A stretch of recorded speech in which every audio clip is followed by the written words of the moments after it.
ठीक है, हमारी ये पोएम है आज पॉपीज़ इन अक्टूबर, सिल्विया प्लाथ की। इसमें क्योंकि सिल्विया प्लाथ की हिस्ट्री रही है, एक इमोशनल स्टेबिलिटी की हिस्ट्री रही है, मेंटल इलनेस की हिस्ट्री रही है, डिप्रेशन का शिकार रही है ये, और ट्रीटमेंट में भी रही है, ट्रीटमेंट करवाती रही है ये, और ये सब कुछ। और क्योंकि इसकी थीम मेनली डेथ के अराउंड रहती है, सैडनेस के अराउंड, डार्कनेस के अराउंड, इस किस्म की थीम रहती है इसकी पोएम्स की। और ये भी कुछ ऐसी ही पोएम है जिसमें जो कंफ्यूजिंग भी है काफ़ी। इसमें आपको बहुत क्लियरली नज़र आ रहा है कि अगर आप इसके मीनिंग पर जाएंगे तो आप समझ सकेंगे कि आप इसकी जो डिस्क्रिप्शन है वो शायद उस तरीके से नहीं है जिस तरीके से इसका पास्ट रहा है। नेचर को बहुत अप्रिशिएट करती नज़र आएगी, लेकिन अगर आप इसकी हिस्ट्री को देखेंगे, इसके सोशल सर्कमस्टांसेस को देखेंगे, इसकी लाइफ हैपनिंग्स को देखेंगे, तो शायद आपको समझ आएगी कि वो हिंट किसी और तरफ दे रही है, वो किसी और चीज़ का क्लू दे रही है। क्योंकि मशहूर रही है अपने बारे में लिखने के, क्योंकि अपनी पोइम्स में ये अपनी ज़िंदगी के बारे में लिखती है। और इसी तरह की एक पोइम है जिसमें ये नज़र आ रहा है, कंट्रास्ट नज़र आ रहा है आपको एक लाइफ और डेथ का, और जैसे कि ये बस अब कबूल करना चाहती है डेथ को और लाइफ से जान छुड़ाना चाहती है, ऐसा कुछ इसमें है। जिस तरह हम यहाँ पे देख सकते हैं कि even the sun clouds this morning can not manage such skirts nor the woman in the ambulance whose red heart blooms through her coat so astoundingly. अब इसमें ना तो इस पूरी पोएम में हमें नज़र आता है अक्टूबर का जिक्र, सिर्फ हिंट्स हैं जिस तरह हमें लास्ट उसमें मिलेगा लाइन में इसकी, और जो रोज़ेज़ पॉपीज़ की बात की है, फ्लावर्स की बात करी है, उसको भी यहाँ पे क्योंकि फेमिनिस्ट भी रही है और इसका इन्फ्लुएंस रहा है 1960s और 1970s की जो फेमिनिस्ट मूवमेंट रही है, उसमें उन एक्टिविटीज़ में इसका बहुत ज़्यादा इन्फ्लुएंस रहा है, इसकी राइटिंग्स का और सब कुछ। तो इसकी पोइम्स में फेमिनिज्म का एलिमेंट भी बहुत ज़्यादा नज़र आता है। औरतों के बारे में बात करती है, किस दुख से दो चार रहती हैं, कौन सी स्ट्रगल्स रहती हैं औरत की ज़िंदगी में जनरली, उसकी झलकियाँ हमें नज़र आती हैं, और उसकी ख़ुद अपनी लाइफ एग्जाम्पल से हमें समझ में आती है, और जिस तरह वो अपनी लाइफ एग्जाम्पल्स को जनरलाइज़ करती है, यूनिवर्सलाइज़ करती है, वो सब चीज़ें हमें नज़र आती हैं। तो इसी तरह ये भी यही है कि वो कह रही है कि इस तरह पॉपी फ्लावर की इसने एग्जाम्पल ली है, और इनडायरेक्टली हमें याद रखना है कि ये अपने बारे में, अपनी लाइफ के बारे में बात कर रही है। और वो इसी तरह कहती है कि sun clouds this morning can not manage such skirts. जिस तरह पॉपी फ्लावर्स के जो पेटल्स होते हैं, वो स्कर्ट तो अपसाइड डाउन होती है, लेकिन उसके पेटल्स स्काई की तरफ जा रहे होते हैं। तो कहते हैं जिस कदर वो खूबसूरत हैं, सन क्लाउड्स भी मैनेज नहीं कर पा रहे। और सन क्लाउड्स यहाँ पे जो उसने अल्फाज इस्तेमाल किए हैं, उसका यही है कि इस तरह जिस तरह दो चीज़ों का कंट्रास्ट है, यहाँ पे सन है, क्लाउड है, यहाँ पर जिस तरह ब्राइटनेस को रोकने की कोशिश की जा रही हो, not the woman in the ambulance. वो यहाँ पे सन क्लाउड की ये भी बात की जा सकती है, इस तरह भी इसका मतलब लिया जा सकता है जैसे पेट्रियार्की की तरफ इशारा कर रही हो, जैसे वो नहीं संभाल पा रहे कि मैनेज किस तरह करना है औरतों को स्कर्ट से। अगर हम उस फीमेल की तरफ अगर इसका इशारा है, औरतों की तरफ इसका इशारा है, और सन क्लाउड्स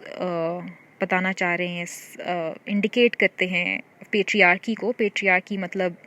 जो सोसाइटी मेल डोमिनेटिंग होती है, उसे पेट्रियार्की कहते हैं। और not the woman in the ambulance whose red heart blooms through her coat so astoundingly, a love gift utterly unasked for by a sky, palely and flamingly igniting its carbon monoxide by eyes dull to a halt under bowlers. Oh my God, what am I that these late mouths should cry open in a forest of frost in a dawn of cornflowers. अब हमें अक्टूबर का जो theme है वो यहाँ पे hint नज़र आता है, जिस तरह इसने लास्ट में कहा है कि in a forest of frost in a dawn of cornflowers, ये वाली जो बात उसने की है। और उससे पहले वो इसने यही कहा है कि इस कदर उसको डेथ से लगाव है, या ये ज़िंदगी को ख़त्म करना चाहती है, या डेथ के बारे में इस कदर सोचती है, क्योंकि मेंटल इलनेस की हिस्ट्री रही है उसकी, और कुछ ज़िंदगी के हालात जो उसको पुश करते रहे हैं उस तरफ। वो सब चीज़ें हैं। और ये कि इस कदर जब उसने ये बात की है औरत की एम्बुलेंस में, अगर वो उसका ये मतलब भी हो सकता है जिस तरह कि वो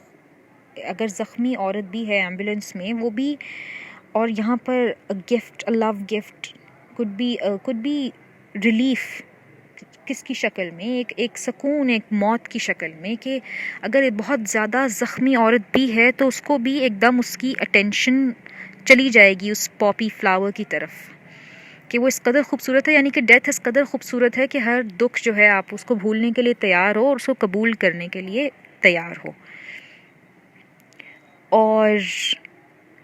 यहीं पे palely and flamely igniting its carbon monoxide by eyes dull to halt under. और यहाँ पे भी ये जो सूरज की बात है, जिस तरह वो कार्बन मोनोक्साइड रिलीज़ कर रहा है, वो भी यही कि इस कदर नेगेटिविटी है दुनिया में या ज़िंदगी में कि अपनी आंखें वो छुपा लेना चाहती है। जैसा बोलर्स की बात की है, जिस तरह उनकी हैट होती है, वो थोड़ी सी टिल्ट करें या नीचे को करें तो आँखों को धूप से या रोशनी से, बहुत चमकती रोशनी से बचाने की कोशिश। इसी तरह वो इशारा कर रही है कि जैसा वो बचाना चाह रही है, यानी कि वो चूज़ कर रही है डार्कनेस को ओवर लाइट। और डल टू अ हॉल्ट, वो आहिस्ता से डल होते होते हॉल्ट, एकदम रुक जाना। वो आहिस्ता आहिस्ता उस अंधेरे को, उस धीमा धीमा होते हुए, जो लाइट धीमी हो रही है उसको ऑप्ट करते हुए, उसको चूज़ करते हुए, वो एक मुकम्मल, एक फुल स्टॉप, एक पॉइंट पर रुक जाना चाहती है या रोक देना चाहती है। और वहाँ पर अब एक क्वेश्चन करती है यहाँ पे कि ओ माई गॉड व्हाट एम आई, अपने आप की, अपने वजूद की, अपने एग्जिस्टेंस को क्वेश्चन करती है ये। और उन पॉपी फ्लावर्स को देखते हुए वो एक क्वेश्चन करती है कि शायद ये जो इस मौसम में है और ये जो इस तरह है, अब तो ये क्योंकि इनका यूजुअल होता है मौसम स्प्रिंग का, ये जो इस मौसम है अक्टूबर में, ये भी, इनको भी ये रिप्लेस होने वाले हैं। शायद ये भी मेरी एग्जिस्टेंस से तंग हैं, या ये फ्लावर्स भी, इनकी भी कोई और जगह जो कि कौन फ्लावर्स लेने वाले हैं, इनका भी टाइम ख़त्म होने वाला है जिस तरह मेरा टाइम ख़त्म होने वाला है, या मेरा टाइम ख़त्म होगा, या किसी का भी टाइम ख़त्म होगा। ये ज़िंदगी है, उसको रिप्लेस करने के लिए और बहुत लोग तैयार हैं, उनकी जगह ली जा सकती है। और यही वाली बात इसने यहीं पे की है। और अगर हम अ लव गिफ्ट पिछले वाले उसमें हम ये भी देख सकते हैं कि अटलियन आस्क्ड फॉर बाय स्काई,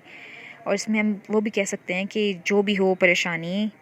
और उसमें अगर औरत और उसके बच्चे की बात की जाए तो वो सबसे निकल कर, जिस तरह उसका, इसकी फैमिली, इसकी हिस्ट्री देखी जाए सिल्विया की, तो उसमें यही था कि जब उसका बेटा की पैदाइश हुई है उसके बाद उसका ब्रेकअप हुआ है, उसकी शादी टूटी है, तो वो उससे भी इसका लिंक हो सकता है। जिस तरह वो कहना चाह रही हो कि वो हैंडल करने के लिए तैयार है, जैसे जो हो गया ज़िंदगी में, और एक खूबसूरत तोहफ़ा है बच्चे की शक्ल में, एक लव गिफ्ट है,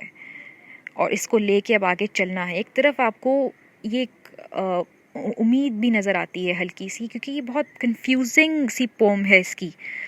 कि शायद एक उम्मीद भी है। जिस तरह उसने अपनी ज़िंदगी को दोबारा से लेके चलना शुरू हो गई थी, अपनी पहचान बनाना दोबारा शुरू हो गई थी, कहीं और शिफ्ट हो गई थी ये अपने ब्रेकअप के बाद अपने बच्चों को लेकर,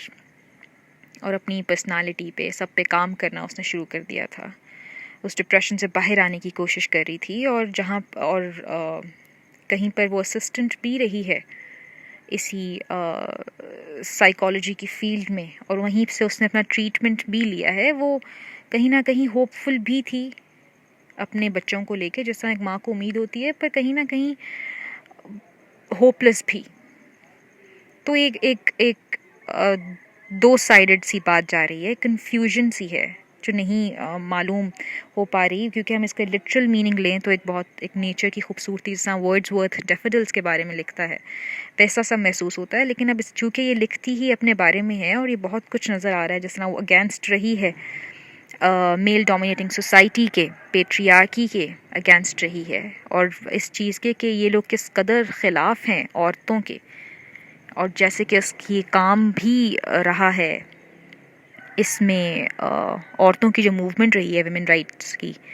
1960s और 70s में, तो ये उस तरफ भी इशारा करती है पोम कि हाँ इसका इंटरेस्ट, इसका फेमिनिस्ट होना, औरतों के बारे में बात करना, अपनी स्ट्रगल्स को सामने लेके आना और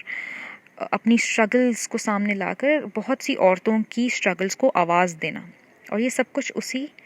की तरफ इशारा करती है। ये पोम भी दो तरफ इशारा है, एक तो नेचर की ब्यूटी की तरफ है, जैसा पॉपीज़ जो फ्लावर्स हैं